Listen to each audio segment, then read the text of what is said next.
Have you ever failed so many times that you wanted to quit? What if I tell you, failure is not the end? Today's story will show you how to turn failure into success. Let's begin. There was a young boy named Arman. Arman had a big dream.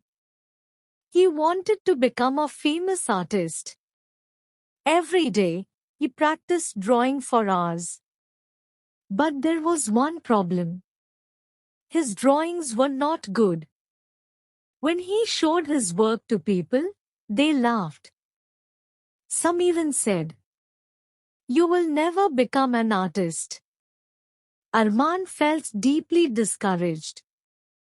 He practiced again, and again, and again. He failed once. He failed twice. He failed 5 times. He failed 10 times.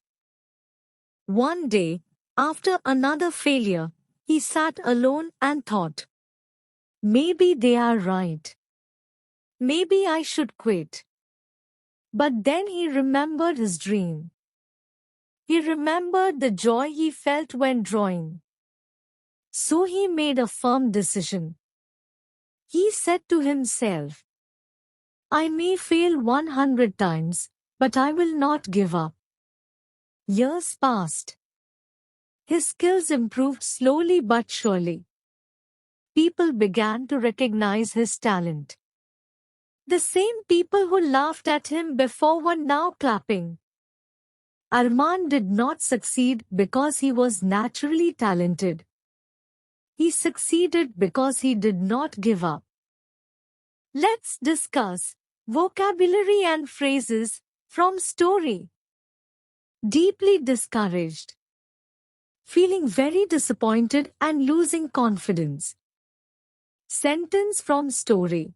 Arman felt deeply discouraged. Firm decision. A strong and serious choice. Sentence from story. He made a firm decision to continue. Slowly but surely. Steady progress over time.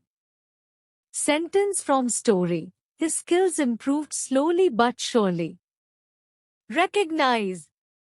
To notice and appreciate someone's ability. Sentence from story. People began to recognize his talent. Moral. The lesson of this story is simple. Failure is not your enemy, giving up is. If you keep trying, you will improve. Maybe slowly, but surely. Remember, success comes to those who do not quit. If you enjoyed this story, subscribe to LexiEnglish and learn English through powerful stories with real-life lessons. See you soon.